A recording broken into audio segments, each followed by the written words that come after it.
ये आपको पता ही है कि जब इंद्रप्रस्थ बन गया और दुनिया में सबसे सुंदर शहर बन गया, इंद्र के अमरावती से भी सुंदर लोग कहने लगे, और जब यज्ञ हुआ था तो ये लोग गए थे, तमाम ये जो धृतराष्ट्र नहीं गया था, मतलब दुर्योधन और भीष्म और द्रोणाचार्य, कृपाचार्य और ये सब लोग वहां पर गए हुए थे और देख करके आए तो ईर्ष्या होना स्वाभाविक है। बल्कि कई जगह गिर गए थे। दुर्योधन इतना सुंदर बना था कि जो ऐसा लगता था कि ये कमरा खुला हुआ है तो बंद था, और जो लगता था बंद है वो खुला हुआ था। जहां लगता था पानी है वो सूखा था। तो मतलब उनको इसमें बड़ा अपमान भी लगा था। तो उन्होंने वही जुए का उपक्रम रखा।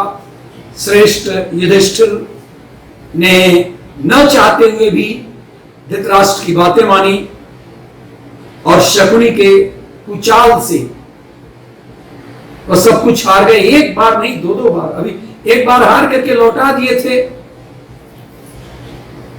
दोबारा रास्ते में भेज दिया और दोबारा बेचारे आए थे। और उस शर्त पर कि 12 वर्ष का वनवास होगा और 1 साल का अज्ञातवास, और पांडव इस वनवास के सजा झेल रहे थे, मजबूर थे, विवश थे।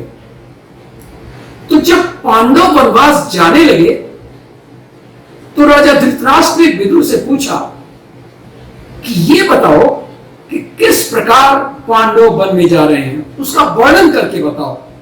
अपने तो खुद अंधे थे, लेकिन जिज्ञासा इनको खूब रहती थी।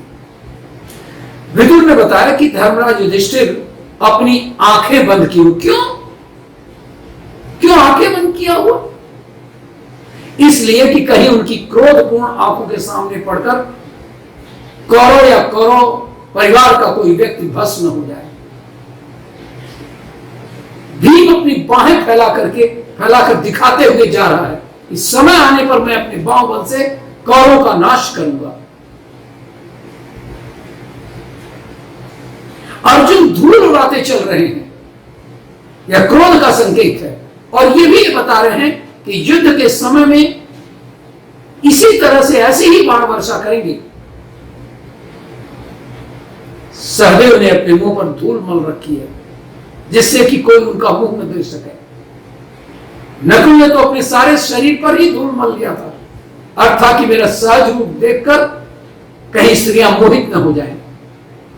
ऐसा वर्णन किया विदुर ने धृतराष्ट्र से। द्रौपदी एक ही वस्त्र पहने केश खोलकर रोते हुए जा रही है और चलते समय कहा है कि जिसके कारण मेरी यह दुर्दशा हुई है, उनकी स्त्रियां भी आज से 14 वर्ष के बाद अपने स्वजनों की मृत्यु से दुखी होकर इसी प्रकार हस्तिनापुर में प्रवेश करेंगी, रोएंगी, तड़पती रहेंगी। वनवास की पहली रात पांडवों ने गंगा तट पर प्रमाण नामक एक बहुत बड़े बरगद के पेड़ के पास बिताया। सुबह जब पांडव वन जाने लगे तो बहुत से ब्राह्मण भी उनके साथ जाने लगे। यह देखकर युधिष्ठिर को ब्राह्मणों के भरण पोषण की चिंता सताने लगी कि हम तो जंगल में जा रहे हैं, क्या खिलाएंगे इन लोगों का, कैसे लिए हम अब राजा तो रहे नहीं। तब पुरोहित धौम्य ने धौम्य इनके साथ रहे, पुरोहित इनके थे, ये उनके साथ बराबर ही रहे। तो धौम्य ने युधिष्ठिर से कहा, आप भगवान सूर्य की आराधना कीजिए। युधिष्ठिर ने विधि विधान से भगवान सूर्य की पूजा की। भगवान सूर्य ने प्रकट होकर युधिष्ठिर को एक तांबे का बर्तन, जिसको अक्षय पात्र कहते हैं, उसको दिया और कहा, तुम्हारी रसोई में जो कुछ फल मूल शाक आदि 4 प्रकार का इसमें है प्लेट्स, 4 प्रकार की भोजन सामग्री तैयार होगी और वो तब तक खत्म नहीं होगी जब तक द्रौपदी परोसती रहेगी। इसके बाद ये लोग काम्यक बन गए।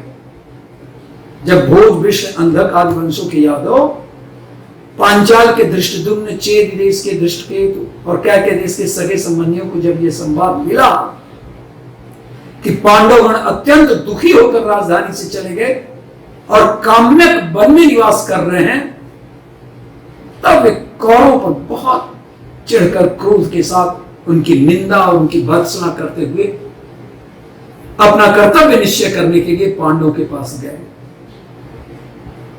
इसका कई राज था। एक तो ये कि हम आपके साथ हैं, दूसरा एक सदाशयता भी थी, अभी बहुत दूर तो गए नहीं थे, तो काम्यक वन में ये सब लोग पहुंचे और पांडवों के पास गए। सभी क्षत्रिय भगवान श्री कृष्ण को अपना नेता बनाकर धर्मराज युधिष्ठिर के चारों ओर बैठ गए। भगवान श्री कृष्ण भी पहुंचे, तब तक नहीं पहुंचे थे। भगवान श्री कृष्ण ने युधिष्ठिर को नमस्कार करके बड़ी खिन्नता, बड़े दुख, रोष के साथ कहा, राजाओं, यह बात तब निश्चित हो गई है कि पृथ्वी का दुरात्मा दुर्योधन, कर्ण, शकुनी और दुशासन का खून पिएगी। यह सत्य हो गया कि पृथ्वी अब उनके खून से प्यासी है, और यह सनातन धर्म है कि जो मनुष्य किसी को धोखा देकर सुख भोग कर रहा हो उसे मार डालना चाहिए। अब हम लोग इकट्ठे होकर कौरव और उसके सहायकों को युद्ध में मार डालें तथा धर्मराज युधिष्ठिर का राज सिंहासन का अभिषेक हम सुरक्षित रखें। अर्जुन ने देखा कि हम लोगों के तिरस्कार करने के कारण भगवान श्री कृष्ण क्रोधित हो गए और अपना काल रूप प्रकट करना चाहते हैं। तब उन्होंने सनातन पुरुष भगवान श्री कृष्ण को शांत करने के लिए स्तुति की, प्रार्थना किया, अभ्यर्थना किया, अर्चना किया। शांत हुई। आपके इस क्रोध से समस्त पृथ्वी के जीव जंतु भस्म हो जाएंगे। तब भगवान श्री कृष्ण ने कहा, अर्जुन, तुम एकमात्र मेरे हो और एकमात्र मैं तुम्हारा हूं। जो मेरे हैं वे तुम्हारे, और जो तुम्हारे हैं वे मेरे, और जो तुमसे द्वेष करेगा वो मेरा दुश्मन है, और जो तुम्हारा प्रेमी है वो मेरा प्रेमी है। तुम नर हो और मैं नारायण। हम लोगों ने निश्चित समय पर अवतार ग्रहण किया है। चिंता मत करना, मैं हूं तुम्हारे साथ। द्रौपदी ने कहा,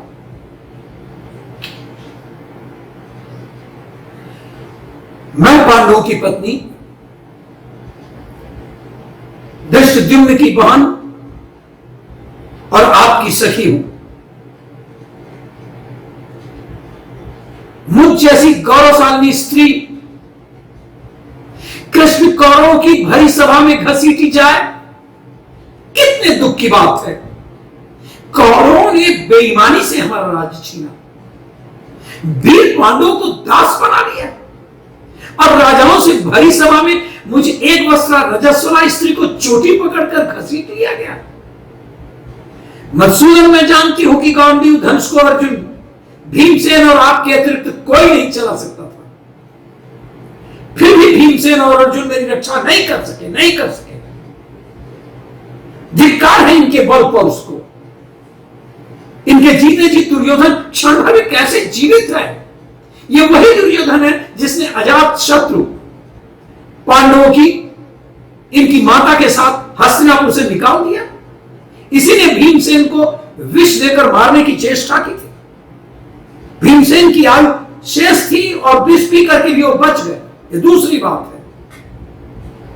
जिस समय भीमसेन एक बरगद के नीचे सो रहे थे, उस समय दुर्योधन ने इन्हें रस्सी से बंधवाकर गंगा में डाल दिया था। वो तैर करके बच चुके थे।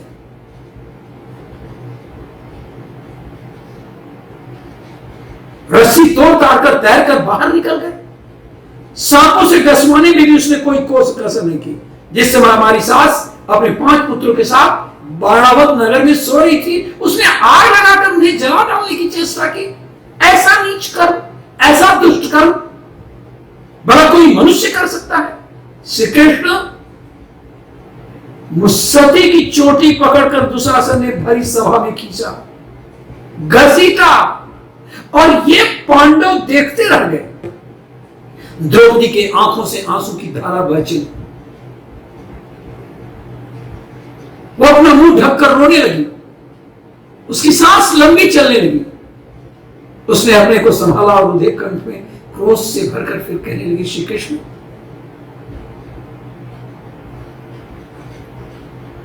चार कारणों से तुम्हें सदा मेरी रक्षा करनी चाहिए। एक तो तुम मेरे संबंधी हो, सुभद्रा के कारण। दूसरे, अग्निकुंड में उत्पन्न होने के कारण मैं गौरवशालिनी हूं, देवी हूं। तीसरे, मैं तुम्हारी सखी हूं। और चौथे, तुम पर मेरा पूरा अधिकार है और तुम मेरी रक्षा करने में समर्थ हो। तब से कृष्ण ने भरी सभा में वीरों के सामने द्रौपदी को संबोधित करके कहा, कल्याणी, तुम जिन पर क्रोधित हुई हो उनकी स्त्रियां भी इसी तरह रोएंगी। थोड़े दिनों में अर्जुन के बाणों से कटकर खून से लथपथ होकर वे जमीन पर सो जाएंगे। मैं वही काम करूंगा जो पांडवों के अनुकूल होगा। शोक मत करना, मत करो शोक। मैं तुमसे सत्य प्रतिज्ञा करता हूं कि तुम राजरानी बनोगी, चाहे आकाश फट जाए, हिमाचल टुकड़े टुकड़े हो जाए, पृथ्वी चूर चूर हो जाए, समुद्र सूख जाए, परंतु द्रौपदी, मेरी बात कभी झूठी नहीं हो सकती। श्री कृष्ण ने धर्मराज युधिष्ठिर को प्रणाम किया। भीमसेन ने भगवान श्री कृष्ण का सिर चूमा। श्री कृष्ण और अर्जुन गले मिले। नकुल और सहदेव ने उन्हें प्रणाम किया।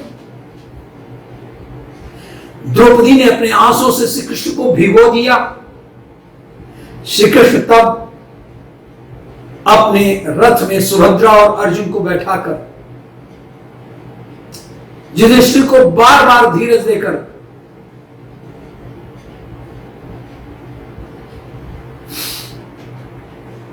क्षमा करेंगे, अर्जुन नहीं है, केवल सुभद्रा है, बैठाकर युधिष्ठिर को बार बार धीरज देकर द्वारका के लिए रवाना हुआ। तदनंतर उसके बाद धृष्टद्युम्न ने द्रौपदी के पुत्रों को लेकर अपने नगर के लिए प्रस्थान किया। शिशुपाल के पुत्र धृष्टकेतु ने अपनी बहन, वो भी आई थी मिलने के, करेणुमति, जो नकुल की पत्नी थी, को लेकर अपनी नगरी शुक्तिमती की यात्रा की। सभी राजा महाराजा अपने अपने देश लौट गए। पांडवों ने बहुत समझा बुझा करके अपनी प्रजा को भी लौटाना चाहा, लोग लौटते नहीं थे।